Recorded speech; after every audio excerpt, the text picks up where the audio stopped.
स्वागत है आपका मेरे YouTube चैनल ज्योग्राफी क्लासेस पर। फ्रेंड्स, आज अब हम जो बात करने वाले हैं वो राजस्थान के नामकरण पर बात कर रहे हैं।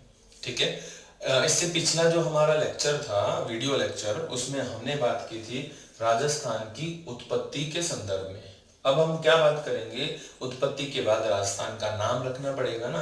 हमने पहला वाला जो हमारा वीडियो लेक्चर था उसमें हमने जाना राजस्थान के स्थिति को, राजस्थान विश्व मानचित्र पे, ग्लोब पे, भारत में और कटिबंधीय स्थिति।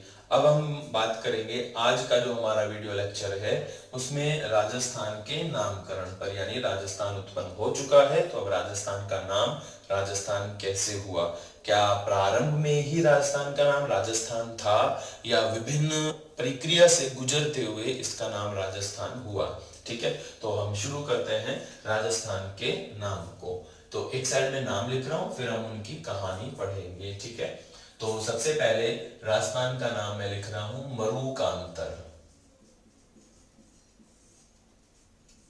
मरुकांतर, मरुकांतर का शाब्दिक अर्थ अगर हम लेते हैं तो मरुकांतर का शाब्दिक अर्थ होता है मरु प्लस कांतर, यानी कि चारों ओर मरुस्थल। चारों ओर मरुस्थल, ये इसका शाब्दिक अर्थ है। तो चारों ओर मरुस्थल मरुकांतर हो जाता है। तो चारों ओर मरुस्थल होने की वजह से ही रामायण में, है ना, रामायण में जो कि वाल्मीकि ने लिखी है संस्कृत भाषा में, ठीक है, रामायण में राजस्थान को एक नाम दिया गया वाल्मीकि के द्वारा, और वो क्या नाम था, मरुकांतर था। ठीक है, ये ध्यान रखना, चारों ओर मरुस्थल उन्होंने देखे होंगे तो उनका नाम क्या रखा, मरुकांतर रखा। ओके, आगे बढ़ते हैं। तो एक नाम लिखता हूं मैं थार। थार किसको कहते हैं? थार, आप कहेंगे कि मरुस्थल को कहते हैं। ठीक है, नहीं, उस मरुस्थल को थार नहीं कहते हैं। उस मरुस्थल का वास्तविक नाम थार नहीं है जो हमारे राजस्थान में है। मरुस्थल का वास्तविक नाम बताऊं मैं आपको, मरुस्थल का वास्तविक नाम है the great Indian desert. The great Indian desert, ये हमारे मरुस्थल का वास्तविक नाम है। तो फिर थार क्या है, इसको जानो। थार वास्तव में क्या है, एक जाति है थारू। थारू, ठीक है, इस थारू जाति के नाम पर, थारू जाति के नाम पर ये नाम आया है। नाम का नाम कौन है, थार।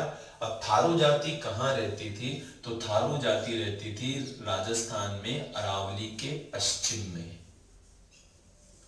ठीक है, ये जो पोर्शन है अरावली का पश्चिमी भाग है, यहाँ पे प्राचीन समय में थारू जाति का निवास था। और इस थारू जाति के निवास किए जाने की वजह से ही ये पूरा जो जोन है क्या कहलाने लगा, थार कहलाने लगा। आज भी आप राजस्थान रोडवेज की बसें देखते हैं तो उन पे लिखा होता है थार एक्सप्रेस। ठीक है, थार एक्सप्रेस। तो थार क्या है, पश्चिमी राजस्थान कहलाता था, तो यहाँ पे लिख देते हैं थारू के कारण पड़ा, बट थार किसको हम कहते हैं, पश्चिमी राजस्थान को कहते हैं। ठीक है, अब इसी पश्चिमी राजस्थान में थार कहलाए जाने की वजह से, क्योंकि पूरा जो जोन है वो क्या है, मरुस्थलीय जोन है, तो इस वजह से हमारे मरुस्थल का उपनाम भी क्या पड़ गया, थार का मरुस्थल। ठीक है, आगे चलते हैं। अब क्या होता है कि थार हो गया हमारे पश्चिमी राजस्थान का नाम। अब इस पश्चिमी राजस्थान में राजपूत शासकों का उदय हुआ। ठीक है, राजपूत शासकों की उत्पत्ति, राजपूतों की उत्पत्ति कैसे हुई, ये एक अलग टॉपिक है और हिस्ट्री का टॉपिक है, तो वो ही आपको यहाँ पढ़ाते हैं। हम बात करने वाले हैं राजस्थान के नाम के संदर्भ में, जो कि राजस्थान परिचय का एक इंपॉर्टेंट पार्ट है। ठीक है, तो हम आ गए थे इस थार पर और राजपूतों की उत्पत्ति पर। तो राजपूतों का यहाँ उदय हुआ, किसी ने कहा अग्निकुंड से है, किसी ने कहा कि वो आर्यों की संतानें हैं, वो हिस्ट्री का पार्ट है। यहाँ हम चलते हैं कि थारू जो यहाँ थे उनका क्या हुआ, जब राजपूत यहाँ पे आए, राजपूतों का आगमन हुआ। जब राजपूत यहाँ पहुंचे तो थारुओं को यहाँ से खदेड़ दिया, और थारू आज आपको कहाँ मिलेंगे, उत्तराखंड में मिलेंगे। ठीक है। थारू, जौनसारी, भोटिया ये उत्तराखंड की प्रसिद्ध जनजातियां हैं। तो अब थारू कहाँ शिफ्ट हो गए? उत्तराखंड में, हिमालय की वादियों में मस्त लाइफ जी रहे हैं। ठीक है। और राजपूत यहाँ स्थल में आके इन्होंने यहाँ पे शासन स्थापित किया। तो हम थारुओं को यहाँ से इरेज करते हैं और किसको लेकर आते हैं? राजपूतों को, और उत्तराखंड को भी इरेज कर देते हैं। ठीक है। तो यहाँ पर ये आ गए हमारे राजपूत शासक। और अब राजपूत जब यहाँ पे पहुंचे तो राजपूतों के द्वारा दरबार में दो जातियों को रखा गया। एक तो है चारण। चारण जो हैं वो राजपूतों के मित्र होते हैं। ठीक है। और दरबारी कवि भी थे ये चारण। ठीक है। और एक हुआ करते थे भाट। भाट का काम हुआ करता था वंशावली सुनाना। वंशावली सुनाना, वंशावली सुनाया करते थे। चारण हुआ करते थे, इनका वर्क होता था साहित्य लिखना। ये साहित्य लिखा करते थे। ठीक है। तो चारणों ने अपने साहित्य में चारणों ने राजस्थान को एक नाम दिया था रजवाड़ा। रजवाड़ा का शाब्दिक अर्थ होता है रहने का स्थान। ठीक है। ये ध्यान रखना, किसके रहने का स्थान? राजाओं के रहने का स्थान। वाड़ा जो है, अब वाड़ा शब्द बाड़ा भी जानते हो ना, जैसे भैंस का वाड़ा बोला करते हैं, वैसे ही रजवाड़ा, वाड़ा रहने का स्थान, रज राजाओं के रहने का स्थान। ठीक है। ऐसे ही फिर एक व्यक्ति हैं काफी फेमस, मुहणोत नैणसी, और एक व्यक्ति हैं वीरभान। मुहणोत नैणसी और वीरभान। मुहणोत नैणसी और वीरभान के द्वारा, मुहणोत नैणसी और वीरभान के द्वारा राजस्थान के सीमित क्षेत्र के लिए प्रथम बार राजस्थान शब्द का प्रयोग कर दिया था। सीमित क्षेत्र के लिए, है ना। जैसे कोई क्वेश्चन पूछे ना कि राजस्थान शब्द का प्रयोग पहली बार किसने किया, तो राजस्थान शब्द का पहली बार प्रयोग मुहणोत नैणसी और वीरभान ने कर दिया था। राजस्थान के सीमित क्षेत्र के लिए राजपूत जो शासक थे, जिस एरिया में रहा करते थे पश्चिम में, तो उस जोन के लिए उन्होंने ऐसा कहा था, पश्चिमी राजस्थान के लिए विशेष। तो वैसे स्पष्ट उल्लेख नहीं है कि उन्होंने पश्चिमी राजस्थान के लिए कहा, बट ऐसा अनुमान लगाया है विद्वानों ने कि जिस जोन में वो रहते थे उसी जोन के लिए वो राजस्थान शब्द का यूज करते थे, तो सीमित क्षेत्र के लिए। लेकिन एक क्वेश्चन यहाँ पे आए, क्या, सुनना ध्यान से, कि राजस्थान को प्रथम बार राजस्थान किसने कहा? राजस्थान को प्रथम बार राजस्थान किसने कहा?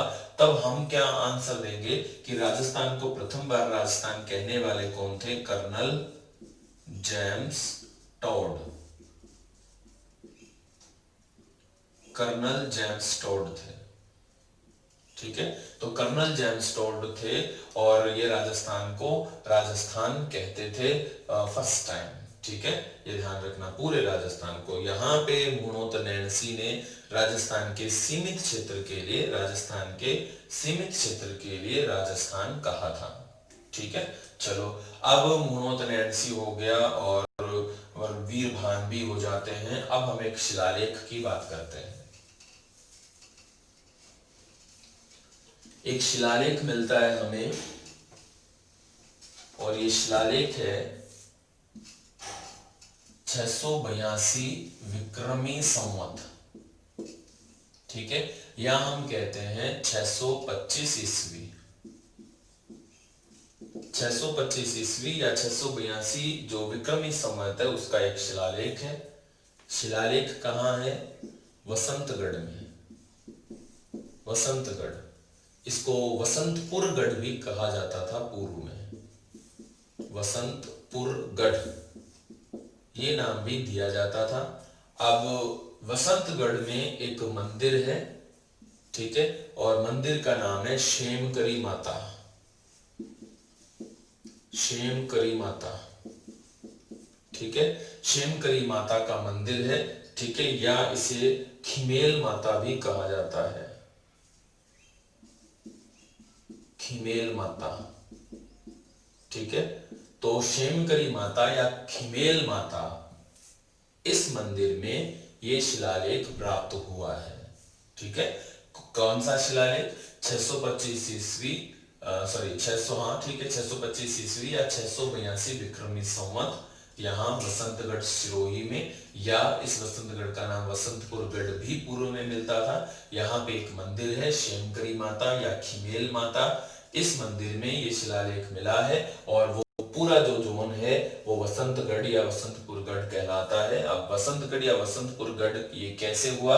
तो शेमकरी माता या खिमेल माता वाला जो एरिया है ये काफी पर्वतीय क्षेत्र है, काफी मतलब काफी ऊंचाई पर स्थित और सामरिक दृष्टि से काफी महत्व का है। तो राणा कुंभा के द्वारा यहाँ पे वसंतपुर गढ़ एक महल बनवाया गया था, ठीक है, राणा कुंभा के द्वारा वसंतपुर गढ़ या वसंतगढ़ एक महल बनवाया, और उस महल के नाम पर ही इस एरिया को आज वसंतगढ़ कहते हैं, ठीक है।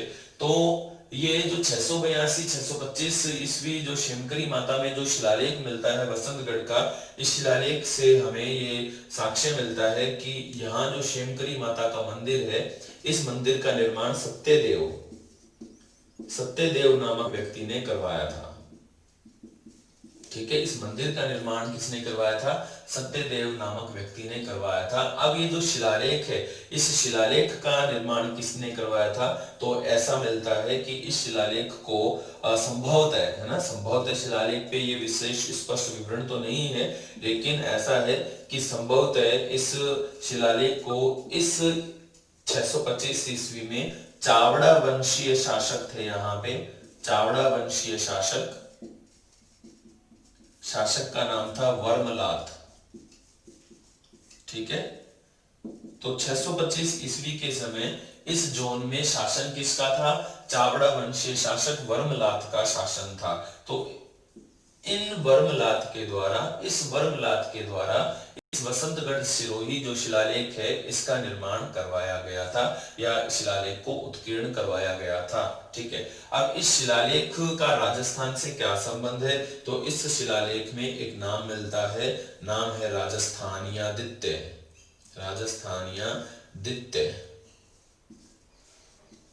ठीक है, या दित्य, सॉरी राजस्थानियादित्य, या नाम मिलता है राजस्थानी दित्व, ये दोनों मिलते हैं इस शिलालेख में। तो राजस्थानियादित्य या राजस्थानी दित्व ये नाम मिलते हैं इस शिलालेख में। ये जो कहानी है इसको मैं एक बार फिर से बता देता हूं आपको वर्बली। सबसे पहली बात देखो कि राजस्थान को मरुकांतर कहा वाल्मीकि ने, अपनी जो रामायण उन्होंने लिखी उसमें, ठीक है। इसके अलावा थार कहलाता है हमारा पश्चिमी राजस्थान, ठीक है। इसके अलावा अगर हम बात करते हैं अन्य नाम पर, तो हमने पढ़ा कि राजस्थान के सीमित क्षेत्र को पहली बार राजस्थान कह दिया था मूणोत नैणसी, ठीक है। और साथ ही एक और कवि हैं राजरूपक ग्रंथ को लिखने वाले, नाम था उनका वीरभान, उन्होंने कह दिया था सीमित क्षेत्र को पहली बार। फिर हमने एक क्वेश्चन सोल्व किया कि कर्नल जेम्स टोड ने राजस्थान, संपूर्ण राजस्थान को पहली बार राजस्थान कहा। उसके बाद अगर हम और आगे बात करते हैं इस शिलालेख पे, तो ध्यान से इस कहानी को दोबारा से सुनना। 682 विक्रमी संवत या 625 ईस्वी में सिरोही के वसंतगढ़ में, आज ये वसंतगढ़ कहलाता है, पूर्व में ये शेमकरी माता या खेमली माता का मंदिर वाला क्षेत्र हुआ करता था, ठीक है। 625 ईस्वी में जो शिलालेख मिलता है, जो बना था 625 ईस्वी में का जो शिलालेख है, वो शिलालेख इस मंदिर से ही मिलता है। अब 625 ईस्वी में इस क्षेत्र में शासन किसका था? तो चावड़ा वंशीय शासक थे वर्मलात, इनका शासन था। तो ये जो शिलालेख है उत्कीर्ण करवाया था वर्मलात के द्वारा, ठीक है। अब इस शिलालेख में मिलता क्या है? तो इस शिलालेख में मिलता है राजस्थान के लिए एक नाम राजस्थानियादित्य अथवा राजस्थानी दित्व, बट ये भी इसमें कहीं स्पष्ट उल्लेख नहीं है कि ये जो नाम है ये राजस्थान के लिए है या किसी अन्य के लिए है, ठीक है। बट ये भी राजस्थान से मिलता जुलता एक नाम है जो कि प्राचीन सोर्स है राजस्थान के नामकरण को लेकर, ठीक है। अब क्या हुआ कि राजस्थान में जो मेवाड़ साम्राज्य है उनका धीमे धीमे धीमे धीमे पतन होने लगा, वो कमजोर पड़ने लगी। तो अंग्रेज जो हैं यानी ब्रिटिश हैं वो हमारे भारत में आने लगे। भारत में आए तो वो राजस्थान में भी आए। ऐसे ही इनमें एक थे सन 1800 में आने वाले थे, आने के वाले थे इन्होंने सन 1800 में, ठीक है, एक व्यक्ति इतिहासकार जॉर्ज थॉमस, ठीक है, जॉर्ज थॉमस ने राजस्थान को एक नाम दिया। जॉर्ज थॉमस ने राजस्थान को जो नाम दिया वो था राजपुताना। राजपुताना का शाब्दिक अर्थ यही होता है, राजपूतों के रहने का स्थान, ठीक है। अब सन 1800 में जॉर्ज थॉमस ने राजपुताना नाम दिया। इस बात का हमें पता कब लगा? इसका लिखित साक्ष्य 1805 में मिलता है। लिखित साक्ष्य 1805 में कैसे मिलता है? इस जॉर्ज थॉमस के एक फ्रेंड है, फ्रेंड का नाम है विलियम फ्रैंकलिन। फ्रेंड का नाम विलियम फ्रैंकलिन, ठीक है। इन्होंने एक पुस्तक लिखी, पुस्तक का नाम the Military Memoirs, the Military Memoirs of Mister George Thomas. The Military Memoirs of Mister George Thomas, ये विलियम फ्रैंकलिन की पुस्तक है। और इस पुस्तक में उन्होंने ये बताया है कि सन 1800 में जॉर्ज थॉमस ने पहली बार राजस्थान को क्या कहा था?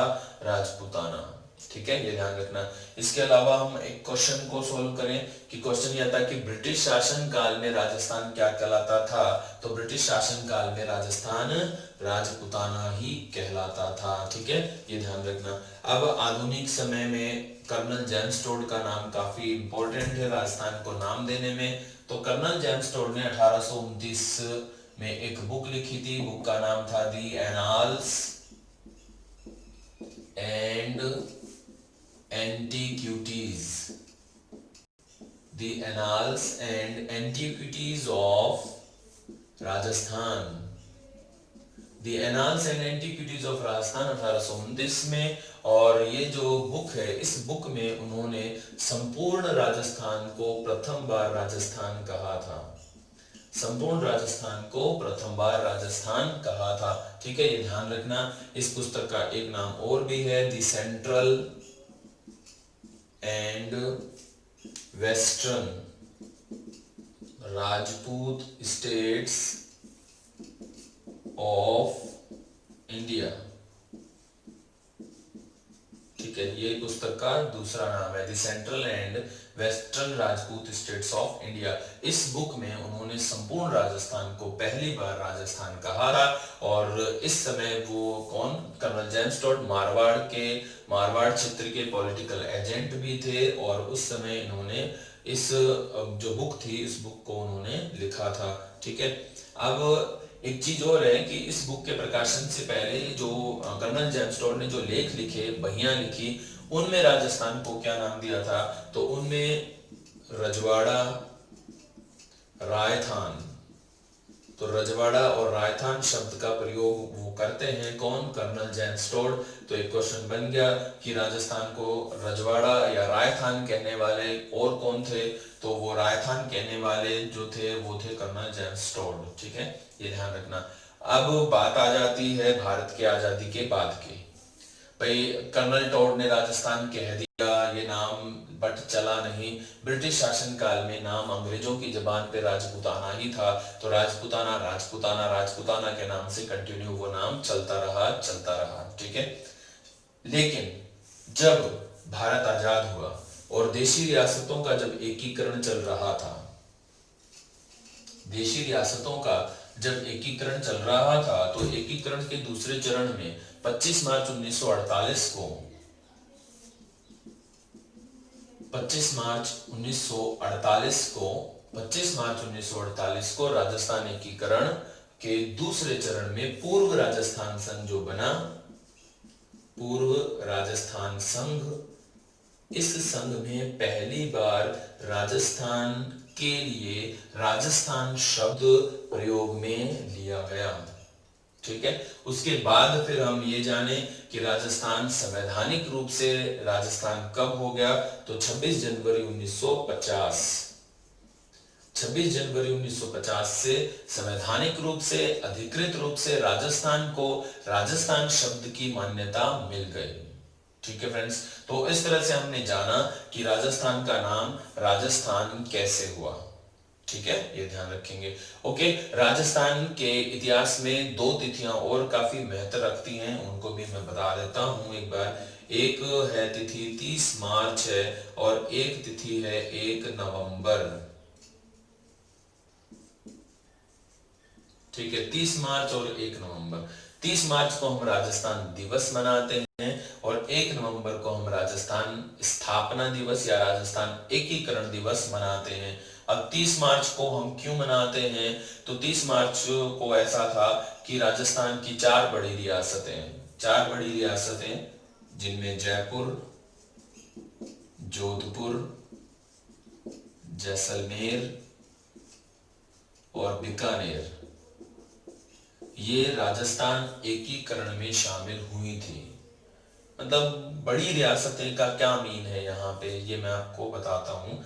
देखो ऐसा है, जब भारत का एकीकरण चल रहा था तो सरदार वल्लभ भाई पटेल की अध्यक्षता में रियासती मंत्रालय गठित किया गया। ठीक है, और भारत सरकार के जो कानून थे, फैसले थे, उनके अकॉर्डिंग एक रूल था कि वे रियासतें जिनकी सालाना आय यानी एनुअल इनकम 1 करोड़ रुपए या इससे अधिक हो, दूसरी कंडीशन, अथवा जनसंख्या 10 लाख या अधिक हो, वे रियासतें अपना स्वतंत्र अस्तित्व रख सकती थी। ये एक गाइडलाइन जारी की गई, एक रूल जारी किया गया, और इस रूल के अंतर्गत राजस्थान की ये 4 रियासतें आती थी। कौन कौन सी? जयपुर, जोधपुर, जैसलमेर और बीकानेर। तो ये अपना स्वतंत्र अस्तित्व रख सकती थी अगर वो रखना चाहती तो। लेकिन ये जो रियासतें हैं, ये राजस्थान एकीकरण में सम्मिलित हुई, तो इस दिन हमारे लिए एक बड़ा दिन था, और इस वजह से हम 30 मार्च को राजस्थान दिवस मना लेते हैं। 1 नवंबर 1956 के दिन राजस्थान एकीकरण पूर्ण हुआ था, इस वजह से हम 1 नवंबर को राजस्थान एकीकरण दिवस मना लेते हैं। ठीक है फ्रेंड्स, तो ये था हमारे राजस्थान के नाम को लेकर एक विशेष वीडियो लेक्चर। ठीक है, आई होप आपको पूरी तरह से ये समझ में आया होगा। अगर आपको जरा सा भी कहीं डाउट लगता है, कोई चीजें आपको नहीं क्लियर हो रही हैं, तो आप फटाफट से कमेंट बॉक्स में डाल सकते हैं, आपको उसका रिप्लाई निश्चित रूप से दिया जाएगा। ओके फ्रेंड्स, कंटिन्यू साथ रहने के लिए थैंक यू। जय हिंद।